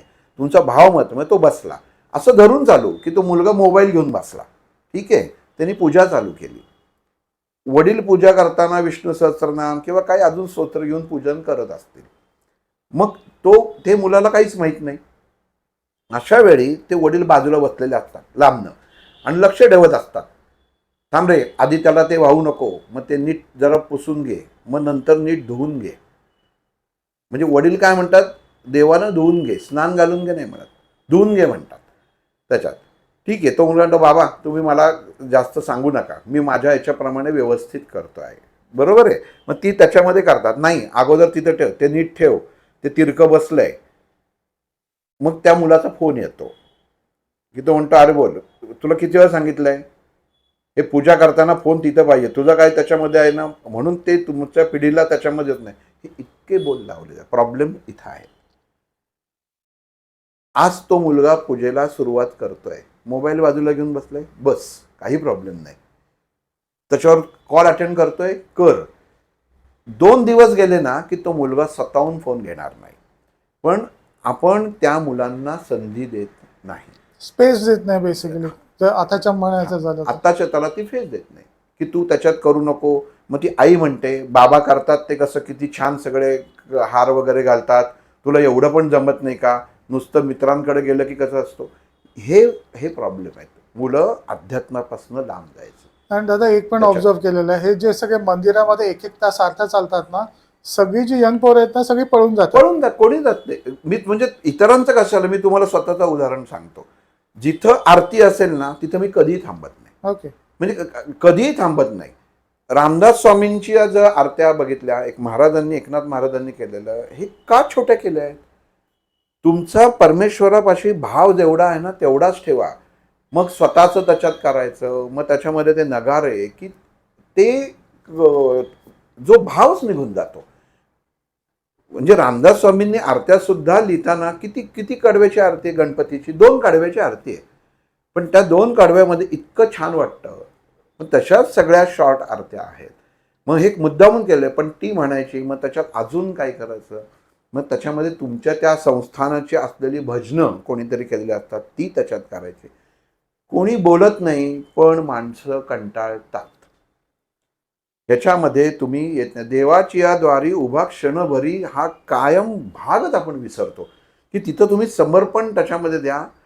याच्यामध्ये कलावती आईंचा जो वर्ग आहे त्याच्यामध्ये मी तेही पाहिलं, तिथं काही नाही आहे, फुलं बिलं काही नाही आहे. तुमचा समर्पण भाव जो आहे ना, गोंदवलेकर महाराजांचा तुम्ही म्हणताय ना, आता लोकांना कळलं की एवढ्या वर्ष मी सगळं केलं आणि नामस्मरणाशिवाय काहीही नाही.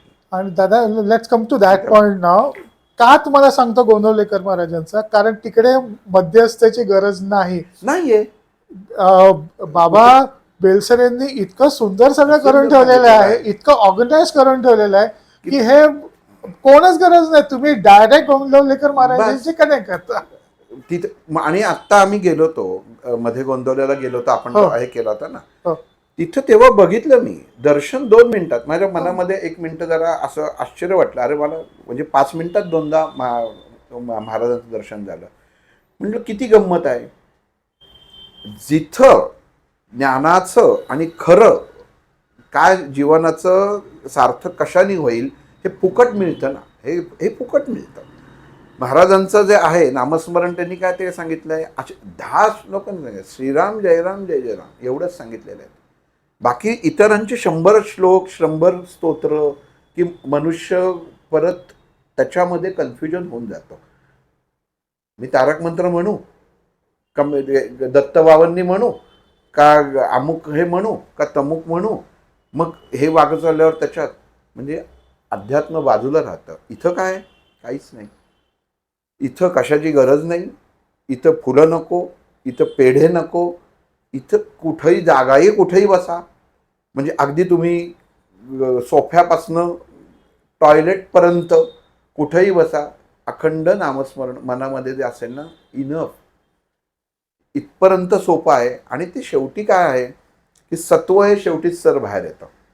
आपण म्हणतो ना की जसं दूध, मग दही, मग ताक, मग लोणी आणि मग तूप, डायरेक्ट त्याच्यामध्ये तूप येतच नाही. आता ते सत्व बाहेर यायची वेळ झाली. आणि माझं दुसरं ऑब्झर्वेशन आहे, मी बिझनेसवाला माणूस आहे, मी सगळ्या बघतो त्या गोष्टी, त्या अँगलने सगळ्या गोष्टी बघत होतो. सगळे यंगस्टर्स आहेत, 35च्या आतले बहुतेक तिकडे आलेले ना मंदिरामध्ये, सगळे हे असे होते. कारण आता मग हे जे आहे ना, हे जे लोक मुलं करतायत ना, हे त्यांना करून द्यावं. त्यांना तिथं बसवून नाही ठेवावं की तुम्ही त्याच्यामध्ये हे वाचलंच पाहिजेत, एवढं पारायणं केलीच पाहिजेत, एवढ्या गोष्टी सगळ्या व्हायलाच पाहिजेत. आता श्रावण महिना आहे, आता त्याच्यामध्ये अमुक गोष्टी केल्याच पाहिजेत. आषाढामध्ये श्रावणमध्ये आता हे करताना बघा, आता आज दुपारनंतर अमावस्या लागते, ते उद्यापर्यंत अमावस्या आहे. मग ते काय करतात, अरे आता आज आखाड आहे, आता शेवटचा दिवस, आज म्हणजे आज मांसाहार करून घ्या, उद्यापासून श्रावण आहे असं म्हणतात. पण शास्त्र काय सांगतं त्याच्यामध्ये, मागं सायन्स काय, तर त्याच्यामध्ये असं आहे की आपली पचनशक्ती ही श्रावणामध्ये कमजोर असते. आणि ही आपली पचनशक्ती कमजोर असल्यामुळे आपण हे जडत्व म्हणजे जड पदार्थ हे पचवू शकत नाही. मांसल पदार्थ त्याला म्हटलेलं आहे. आपण मांसाहार हा वेगळा आहे की जे जे व्हेजिटेरियनमध्ये सुद्धा मांसल गोष्टी आहेत, वांग आहे, वातूळ येते त्याच्यामध्ये, वांग जी जी मांसल गोष्टी आहेत ना, ह्या पचनाला श्रावणामध्ये जड असतात, म्हणून त्या टाळल्या जातात. आता श्रावण आहे, मग कधी एकदा संपतोय, गणपती कधी एकदा संपतायत आणि मग लगेच पितृ पंधरवड्यामध्ये चालू, तर त्याच्यात नाही आहे. हा सगळा आपल्या ऋतूंप्रमाणे केलेलं गणिताचा भाग आहे. आता तुम्हाला याच्यात अजून एक गंमत सांगतो. बकऱ्या, कोंबड्या, शेळी हे जे प्राणी आहेत काही काही, हे रोग पसरवण्यासाठी कारणीभूत ठरतात. सगळ्यात महत्त्वाचं आपण म्हणतो की एवढ्याच याचं का हे केलं जातं, ते म्हणून जुन्या काही याच्यामध्ये होतं ना की अमुक अमुक आपण बघितलं असेल, काही विशिष्ट देवतेला जाऊन तिथं बळी दिले जायचे. हो, कारण आता मॉइश्चर असल्यामुळे ह्या गोष्टी आणखीन हवेमध्ये pathogens असल्यामुळे ते होणार. ही जे तेव्हा काय केलं जायचं की आज ऑस्ट्रेलियामध्ये सुद्धा उंटांची प्रजाती जर ह्याच्यामध्ये क्षमस्व वाळवंटामध्ये जास्त झाली तर उंटांचे बळी दिले जातात. का, तर त्यांच्यापासून रोग निर्मिती होऊ शकते, नियंत्रण हवं म्हणून. तर इथं ते नियंत्रण रोग राहायचं. मग बर्ड फ्लू वगैरे जे आपण बघतो की मग तुम्ही त्या एकदम 3-3, 4-4 हजार कोंबड्या जमिनीखाली गाडून टाकता त्याच्यात. आणि एक उत्तम सुंदर वाक्य आहे, म्हणजे ते सांगतो, हे अध्यात्मातलं वाक्य आहे. जेव्हा आपण एखादी गोष्ट खातो, एखादा आपण मासे खाणाऱ्यातला मनुष्य धरू, हे मासा खातो, जेव्हा तो पाण्याबाहेर येतो ना, तेव्हा तो तडफडत असतो. तसा जीव तडफडत असतो. त्याच्या मनामध्ये आपण मनुष्य आहोत म्हणून मला विचार आहेत असं नाही, ती योनी पण कुठल्या तरी पूर्वजन्माशी किंवा सद्यकर्माशी निगडीत असते प्रत्येक सजीव व्यक्ती. आणि त्याची जी तडफड असते, चळफड असते, वाचण्यासाठी केलेली धडपड असते, ही सर्व तो जेव्हा प्राण सोडतो तेव्हा त्याच्या देहामध्ये उतरते, त्या मांसामध्ये उतरते आणि तेच मनुष्य खातो. आणि काल रानडे काकांनी सांगितलं, तेच आपल्या पोटामध्ये त्याची कबर बनते, मुडदे बनतात त्याच्यामध्ये की ते म्हणजे याचा अर्थ मी असं कोणाला सांगायचाही करत नाही की ज्याचा तो प्रत्येकाचा वैयक्तिक प्रश्न आहे, कोणी बरोबर. काय करावा हे आपण व्यक्ती स्वातंत्र्यावरती हे करू नये हम्म. की हा प्रत्येकाचा. पण हा मी एक तुम्हाला आपल्या शास्त्रदृष्टिकोनातनं विचारधारा सांगतोय. आज आपण म्हणतो की अरे मद्य पिणं चुकीचं आहे बरं का, पण सियाचीन सारख्या भागामध्ये जिथं मायनस टेम्परेचर 10 आणि 15 असताना ते सैनिक उभे असतात, त्यांच्या शरीरातलं अग्नी आणि उत्तम राहण्यासाठी जठर त्यांना ती रम प्यायला लागते किंवा ते हे करायला लागतं, कारण त्याच्याशिवाय ते शरीराचं तापमान स्थिर राहत नाही. त्यांनी करणं वेगळं आणि आपण करणं वेगळं. हा भाग नीट म्हणजे परिस्थितीच्या अनुसरून ज्या सगळ्या गोष्टी ज्या आहेत ना, त्या प्रत्येक गोष्ट मनुष्याने स्वीकारली ही पाहिजेच. तुम्ही ती स्वीकारलीच पाहिजे की तिथं काय जे आहे. आपण साऊथला ट्रिपला जातो, इडली वडा वगैरे तिथं खातो कारण तिथं ते पचतं. पण तेच जर आपल्या इथं जर खाल्लं तर तुम्हाला लगेच आमवाताचा त्रास होतो. त्याचं कारण फक्त भौगोलिक स्थिती आहे, हा एवढाच आहे. असो, विषय थोडा बाजूला दादा आपण ना याच्यामध्ये थोडस गेला. आता राऊंड अप करूया. आपण आता परत तुमचा मेन विषयाकडे घेऊया, ते म्हणजे जे तुम्ही आता जी प्रोफेशनल सर्व्हिसेस स्टार्ट हो, केलेल्या आहेत त्याच्यात. त्याच्याबद्दल तुमच्याकडे सांगतो. तुम्ही स्पेसिफिकली सांगा की कुठल्या व्यक्तीला ह्या सर्व्हिसेसची गरज आहे.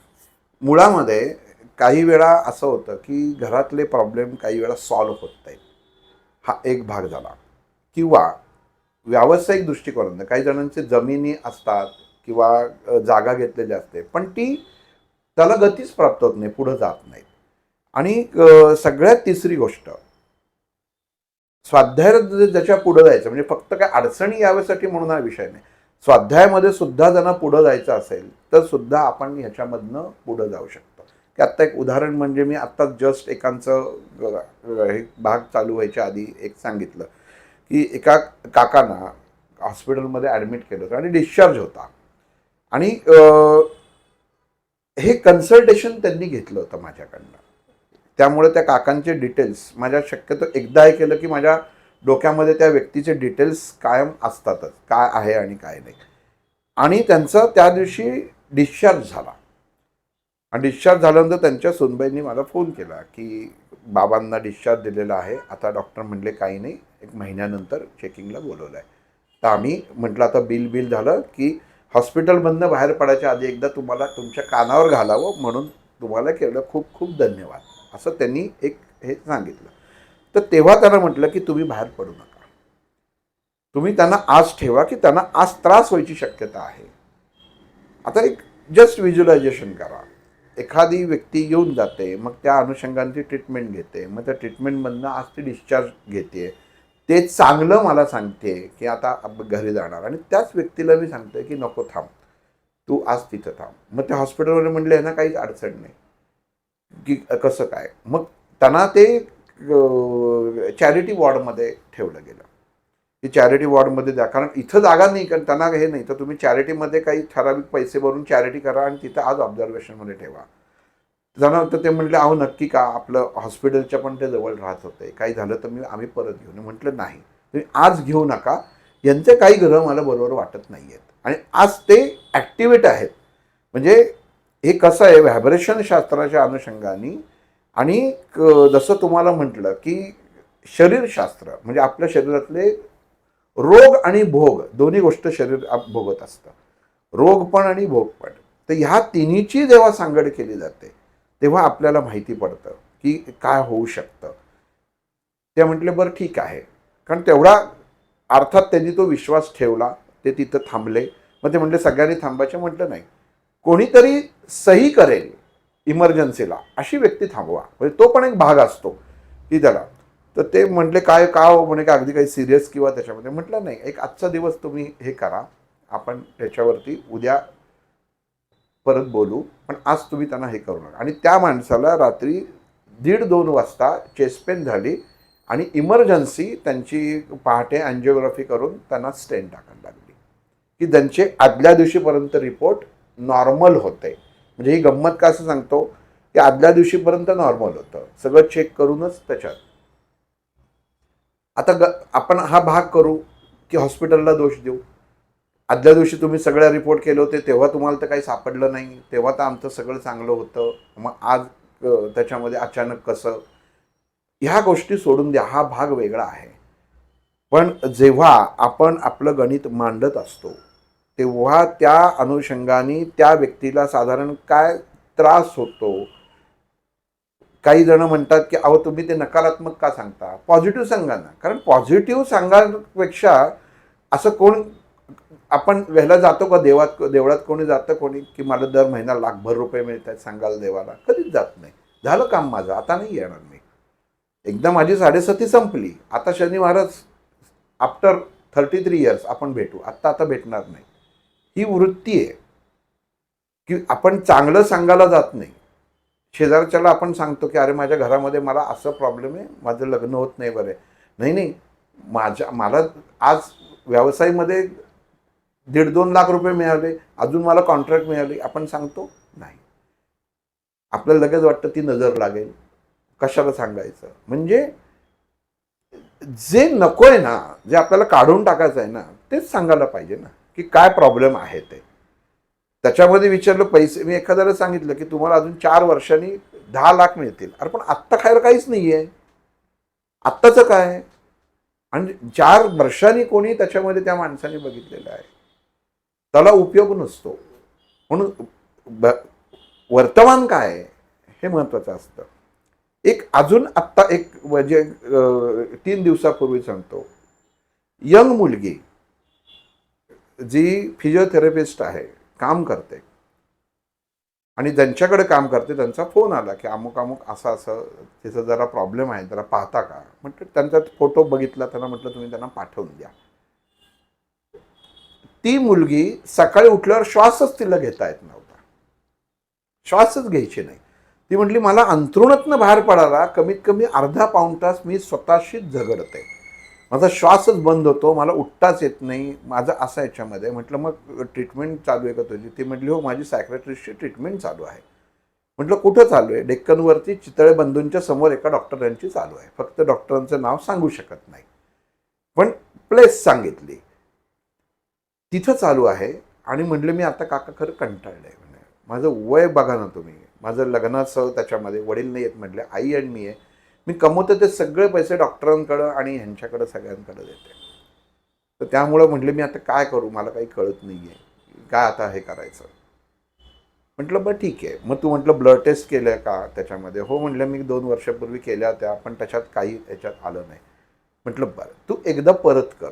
ते म्हटले अहो खरंच नाही, आता माझ्याकडे ते पैसेच म्हणजे तेवढे पण नाही आहेत, म्हणजे मी आता तुम्हाला काय सांगू, मी इतकी कंटाळली आहे की असं मला आता वाटतं की मी काहीतरी स्वतःला करून घेते, कारण मला असं आयुष्य जगायचं नाही. ही तुम्हाला 2-3 दिवसापूर्वीची गोष्ट सांगतोय, मागच्या आठवड्यातली. म्हटलं ठीक आहे, आता हे शेवटचे म्हटलं पैसे खर्च करा. आणि त्यांना मी ते पूर्ण हे चेक करायला लावलं, मेट्रोपॉलिसमध्ये 6,500चं पॅकेज करायला लावलं. आणि जेव्हा त्यांनी रिपोर्ट पाठवले तेव्हा त्याच्यामधला TSH एक थायरॉइडचा घटक असतो, त्याची व्हॅल्यू 1.5 फक्त वाढली होती.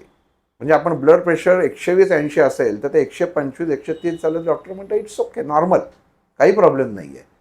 तसं तिची जी व्हॅल्यू होती ती 5च्या आत लागते, म्हणजे मेडिकली, तर ती फक्त 6.1 होती. मग हा जो 6.1चा म्हणजे 1.1चा जो फरक होता ना, हा तिचा प्रॉब्लेम होता, तिचा सायकोलॉजीचा प्रॉब्लेम नव्हता. मग तिला म्हटलं ठीक आहे, मग तिला म्हटलं हा रिपोर्ट तू तुमच्या डॉक्टरांना दाखवून ये, मग आणि ज्यांची ट्रीटमेंट घेते त्यांच्याकडे दाखव. ती म्हटली काका अहो त्यांची 1,000 रुपये फी आहे. म्हटलं ती मी तुला देतो, तू त्यांना दाखवून ये. मग त्यांना दाखवलं, त्यांनी बाकी कुठंही त्या मुलीच्या रिपोर्टमध्ये फरक नाही, सगळं नॉर्मल. म्हणजे रॉंग डायग्नॉस्टिक्स पूर्णपणे. 1% ह्या 1%मुळे ह्या हिचं त्याच्यामध्ये प्रॉब्लेम होता. आणि मग ह्या 1%नी तिला म्हटलं आता तुझी मला जन्मतारीख वगैरे सगळं दे. मग तिचं जे गणित मांडलं, म्हणजे मग म्हणजे तुम्ही जे म्हणताय ना कसं काम करतं आहे, मग तिची पत्रिका मांडली आणि त्या मग पत्रिका एक येते ती बर्थ डेटवरनं येते. आणि जेव्हा मी जी मांडतो तिची जी व्हायब्रेशन्स त्यावेळी येतात ना, त्या व्हायब्रेशनमधनं ती माझी एक मी पद्धत डिस्कवर केलेली, शोधलेली आहे की कशी मांडायची ती ती त्याच्यामध्ये मांडली. आणि त्याच्यात आलं की हिला कुठेतरी हार्मोन्सचा घोटाळा आहे. फक्त सर तुम्हाला सांगतो, त्या मुलीला 2 दिवस मी तिला म्हटलं, रात्री झोपताना तू 4 उडीद वडे खाऊन झोप, ह्याच्या व्यतिरिक्त काही करू नको. तुला सकाळी त्रास होतो की नाही, तुला उठता येत नाही ना, तर तू फक्त हे 2 दिवस कर. 4 उडीद वडे आण, म्हणजे प्युअर उडदाचा वडा पाहिजे. म्हणजे बाजारामध्ये आता ते तांदूळ मिक्स घालून 10-20 रुपयाला 3 येतात, ते नाही. म्हटलं प्युअर उडदाचा. तू वाडेश्वरमध्ये जा, त्यांना विचार आधी प्युअर उडीद आहे का त्याच्यामध्ये मिक्स आहे. नसेल तर घरी उडीद जे कोण तयार करून देतील ते घे. आणि हे 2 दिवस तू 4 वडे, झोपताना 4 वडे खा आणि दुसऱ्या दिवशी 4 वडे खा. आणि मला तू म्हटलं 2 दिवसांनी येऊन भेट. आणि काल त्या मुलीचा फोन आला, काका मी 2 दिवस झोपले पण उत्तम आणि सकाळी एका फ्रेशमध्ये उठले. का उठले तर जे TSH तिचं जे होतं ते एकनी ते ड्रॉप झालं. उडीद हे त्याच्यावरती काम करतं. आता हा एक तुम्हाला उदाहरण म्हणून सांगतो.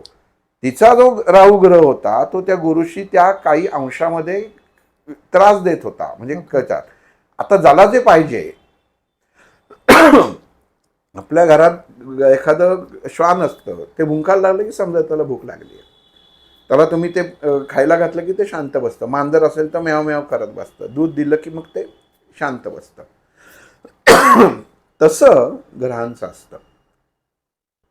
त्यांना जे पाहिजे ते तुम्ही दिलं की ग्रह तात्पुरते स्थिर होतात. म्हणजे त्यांना ते दिलं जातं की आता शांत. कारण तुम्ही जेव्हा पोट भरता तेव्हा नंतर तुम्हाला किती पंचपक्वानं ठेवलं तरी ते जात नाही. तुम्ही म्हटलं मी संध्याकाळी बघतो किंवा उद्या बघतो.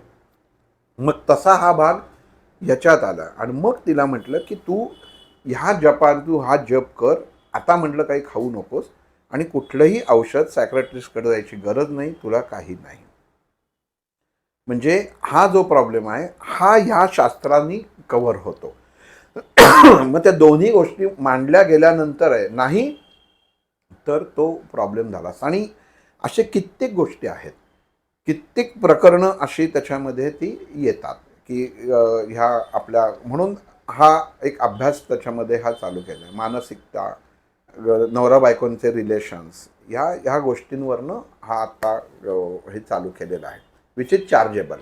फक्त तो दादा फक्त ह्याच्यामध्ये प्लीज तुम्ही अशा उडीदवडाचे एक्सपेरिमेंट्स लोकांना सांगतो की एक्सपेरिमेंट करू नका. हा एक्सपेरिमेंट करू नका. समोसा विथ हिरवी चटणी आणि नाही, लाल चटणी हो, नाही, नाही, तो नाही. प्रकार नाहीये. हा कृपया कोणी हा जो मी हे का तुम्हाला सांगतो स्पष्ट त्याच्यामध्ये की कसं असतं की हा एक विषय पण एक सेन्सिटिव्ह असतो. पण आपण म्हणतो ना की खऱ्याला भीती नसावी, पण काही ठिकाणी त्याच्यामध्ये मर्यादा पण असावी. तर काय प्रत्येकाने जर उडीद वडा खाल्ला तर दुसऱ्या दिवशी ताजेतवानं होईल तर तसं तर तो भाग नसतो. हा त्या राहू ह्या ग्रहाला उडीद हा जो प्रकार आहे, हा उडीद त्या मुलीला तिच्या त्या पत्रिकेच्या अनुषंगाने मी तो हे केला सांगितलं. म्हणजे प्रत्येकाला राहूचा दोष आहे का, मग आता चला उडीद वडा खाऊ, तर तसं करू नका.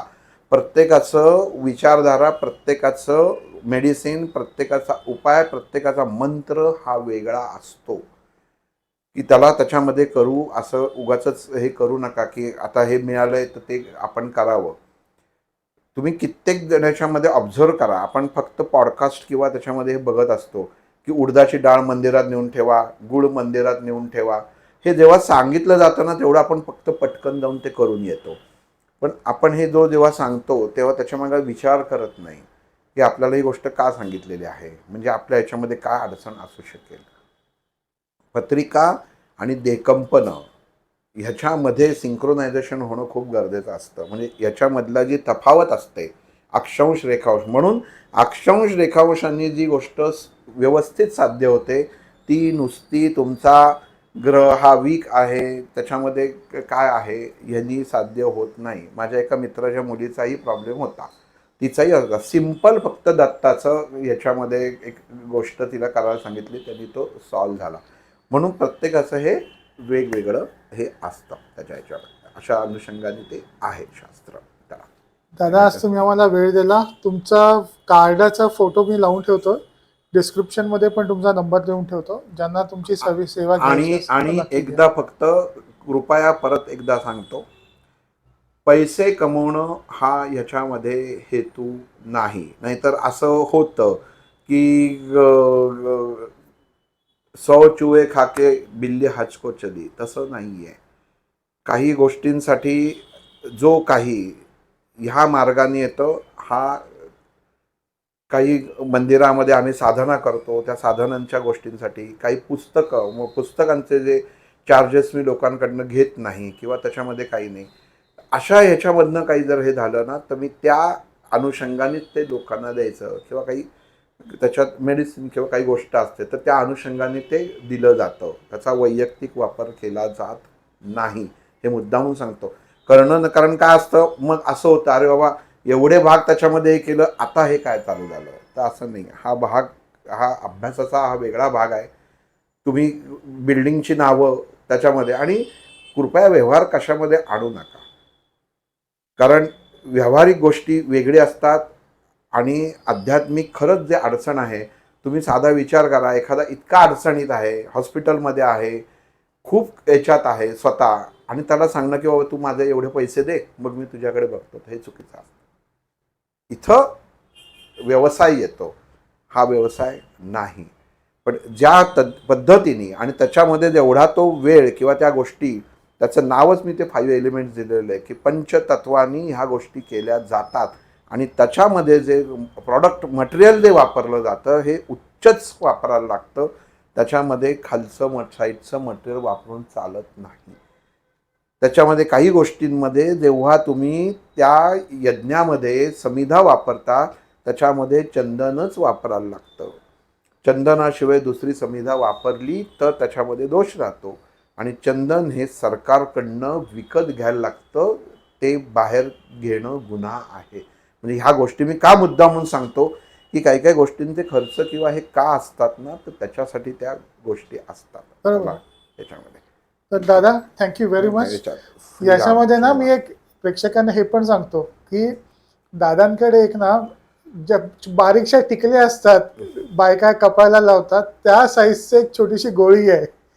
ही गोळी घेतली की ज्याला कॉन्स्टिपेशनचा हफ्त्याभराचा त्रास तर पंचकर्म, ते 2 तासामध्ये पोट साफ त्या व्यक्तीचं.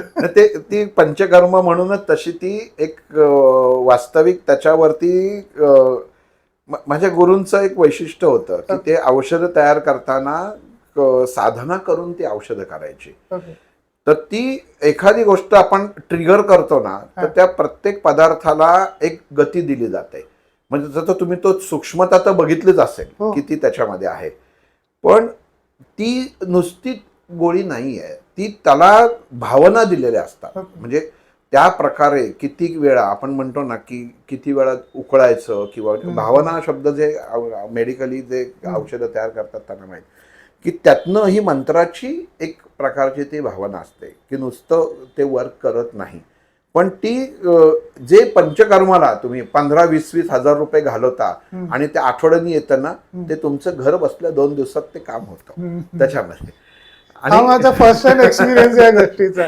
कारण जिकडे 2 सुखसरक वाटीच्या गोळ्या काम करत नाही, ती एक छोटीशी गोळी करून त्याच्यामध्ये असं त्याच्या अशा ह्यानी ते हे चालू आहे. वेगवेगळं त्याच्यामध्ये सध्या एक नवीन अशी साधनेचा डेव्हलप करत आहे की आपण आपल्या घरामधले असलेली देवतेचे डोळे, की प्रत्येक डोळ्यामध्ये अग्नितत्व असतं, तर ते आपल्याला कसं घेता येईल ह्याचा काही एक थोडा सध्या अभ्यास चालू आहे. की आपल्याला पुढं की आपण मंदिरात गेलो की त्या आपण मूर्ती बघतो, मग नमस्कार करतो, तर त्या मूर्तीतनं काय घ्यायचं, म्हणजे प्रत्येक मूर्तीतनं कसं घ्यायचं. तर हा भाग जरा थोडासा अभ्यास चालू आहे, जेव्हा होईल तेव्हा सरांना नक्कीच सांगेल. नक्की नक्की. कारण सर्वांना कारण त्या खूप इम्पॉर्टंट गोष्ट आहे. देवाचे डोळे ते आहेच. आणि आता श्रावण चालू होतोय, परवा शंकराला बेल व्हायला, ते एक जनरल सांगून ठेवतो, शंकराला बेल वाहतात तर 11 पानं व्हा, 108 पानं वाहू नका. त्याची कारणं 2 आहेत. उगाचच त्याचं 108 पानांसाठी बेलांचं तोडून तेवढं त्याच्यामध्ये हे करू नका. 11 पानं वाहून ज्यांना अभिषेक करायचा आहे त्यांनी ज्यावेळी तुम्ही बेलाचं पान झाडावरनं तोडाल किंवा विकत घ्याल, तर अभिषेक केलेली जी पानं असतील ती केलेली पानं त्याच्यामध्ये थोडासा गूळ टाकून ती म्हणजे धरून चाला घरामध्ये आता, कारण श्रावण म्हटल्यावर लघुरुद्र महारुद्र हे त्याच्यात चालू होतील. तर ती 11 पानं तुम्ही एका काचेच्या बरणीत ठेवून त्याच्यामध्ये थोडासा गूळ टाकून ते झाकून ठेवा आणि दररोज थोडंसं फिरवत जा. म्हणजे हे औषध म्हणून सुद्धा तुम्हाला नंतर घेता येईल. कारण का वाहतो आपण शंकराला, तर उत्पत्ती स्थिती लय वात पित्त कफ हे तिन्ही त्या देवतेला आपण अर्पण करत असतो. तर ते फक्त अर्पण करताना लक्षात ठेवा. दुसरी गोष्ट, बेलाचं पान वाहताना आपण नेहमी जी सुरकुत्यांची बाजू असते ती खाली घेतो, हो. बरोबर आहे. तर ती हो. न घेता ती उलटी करा. म्हणजे ओके. जी प्लेन बाजू आहे ती खाली हे ठेवा याच्यामध्ये. दुर्वा वाहताना पण त्याच्यात सांगा ती डेट आपल्याकडे की डेट देवा? देठ आपल्याकडे करायचं ओके. आणि दुर्वा वाहताना बरोबर उलटी क्रिया. ओके. दुर्वा वाहताना देठ गणपतीकडे करायची आणि जे 3 दलं असतात ती आपल्याकडे करायची. कारण हत्ती जेव्हा गवत उचलतो तेव्हा दलं बाहेर असतात. त्याच्या पाठीमागं क्रिया ही महत्वाची असते आणि ती जेव्हा घेतलं जातं तेव्हा ती तिन्ही दलं तोंडात जातात. म्हणून तो एक भाग आहे. तर एवढं फक्त लक्षात ठेवा. श्रीराम. नमस्कार.